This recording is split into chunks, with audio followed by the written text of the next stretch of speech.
1994 boom bap. In the 1990s, there was no group hotter and no group more important than the Fugees. Wyclef Jean, Lauryn Hill, and Pras. I'm twisted, blacklisted by some other Negroes. Don't be moved by pole. 3 young people with something to say. And for one incredible stretch, they ran the whole world. And then right at the very top of the mountain, it was over. Just like that. For years, nobody really knew why one of the greatest groups in hip-hop history fell apart so fast. Then decades later, Wyclef wrote a book and told the world his version. He said it came down to love, a secret affair, and a baby.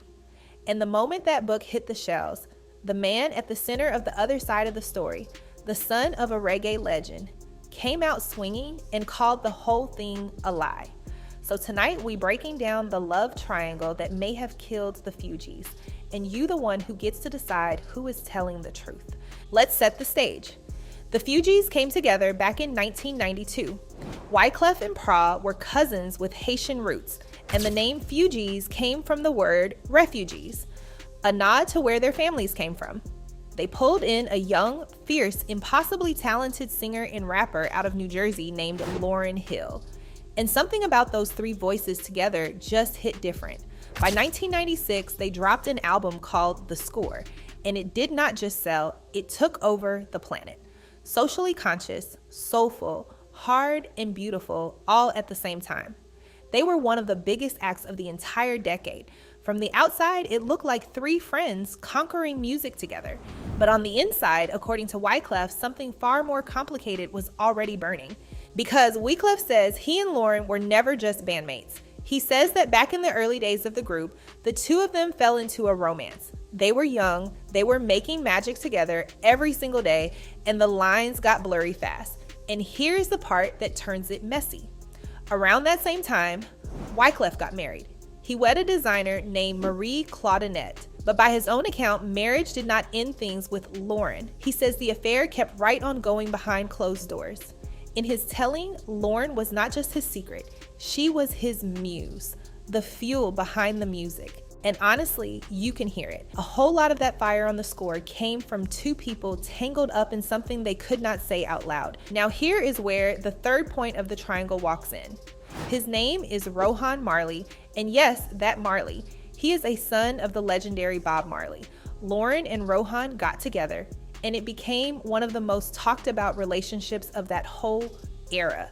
They would go on to build a real family with several children over the years. But the timing of how it all started is the thing people still argue about to this day. Wyclef says Lauryn began seeing Rohan while she was still involved with him. And even though Wyclef was the one with a wedding ring on, he admits in his book that he was eaten up with jealousy. Watching the woman he called his muse fall for somebody else, and not just anybody, but Bob Marley's son, did something to him. And then came the moment that, in Wyclef's version, blew the whole thing to pieces. Lauryn got pregnant, her first child, a son named Zion, and Wyclef says that for a time, she let him believe that baby was his. Sit with how heavy that is for a second. A married man, deep in a secret affair, suddenly thinking he is about to become a father with the woman he loves and works beside every single day. He says he was so sure that he even showed up at the hospital waiting on that baby. And then the truth came out. The father was not him. The father was Rohan Marley. Wyclef has said that in that moment, something inside him died. The way he tells it, he was married, the 2 of them were having an affair, and she let him believe the child was his, and that was the one thing he could never bring himself to forgive. She could not be his muse anymore. The spell was broken for good. And once that spell broke, so did the Fugees.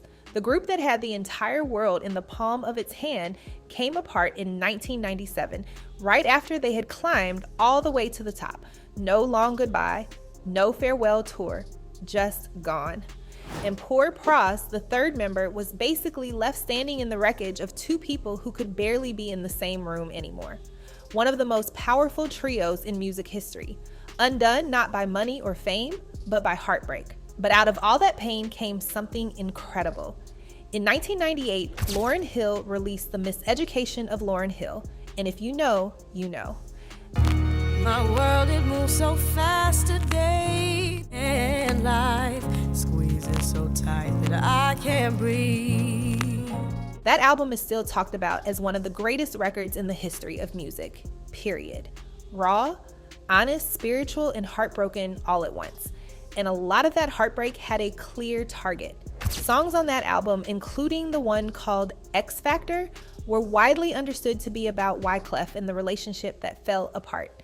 Wyclef himself has admitted that the whole world heard those songs and turned on him. So think about that irony for a minute. The breakup that destroyed the group handed Lauryn the material for the masterpiece of her entire life. And then, almost as soon as she reached that peak, she pulled back and mostly vanished from the spotlight. Now, through all of this, you might notice somebody has stayed real quiet. Lauryn Hill herself. She has never sat down and confirmed the play-by-play that Wyclef put in his book. She is an intensely private woman, but over the years, she has dropped hints about how she felt during that era, and they do not sound like a love story at all. She once described the Fugees as a setup built to control her, to manipulate her, and to keep her dependent. She said she took a lot of abuse that most people never would have put up with. So while Wyclef tells a story of love and betrayal, Lauryn paints a picture of a young woman who felt trapped and used. Same group, same years, two completely different memories.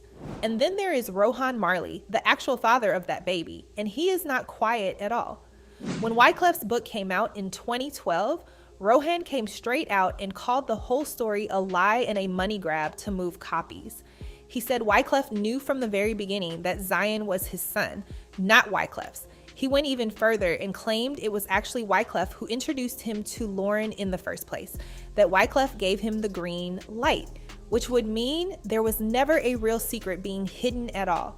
Rohan said he and Lauryn were together constantly, working and building a life with no room for the kind of affair Wyclef describes.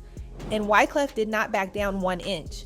He fired back that he would never have stood there waiting at a hospital for a baby to be born if he did not truly believe it was his, and that the whole point of writing a memoir is to tell the truth, even when the truth hurts. So here is where we land. 3 people, 3 completely different versions of the same story. Wyclef says he was betrayed by the woman he loved and could never recover from it. Rohan says Wyclef invented a fairy tale to sell books. And Lauryn, the one person who could settle the whole thing for good, has chosen to keep almost all of it locked away. What we know for certain is this: the Fugees were one of the greatest groups of all time, and they burned out almost as fast as they blew up. And whatever really happened between those 3 people back in the 90s, the music they made and the wounds they carried are still with us right now. So what do y'all think really went down? Do you believe Wyclef's story of an affair and a baby that broke his heart? Or do you think Rohan is right in the man just spun a tale to sell a book? Let us know your thoughts and opinions down below in the comments, and stay tuned for more true celebrity stories.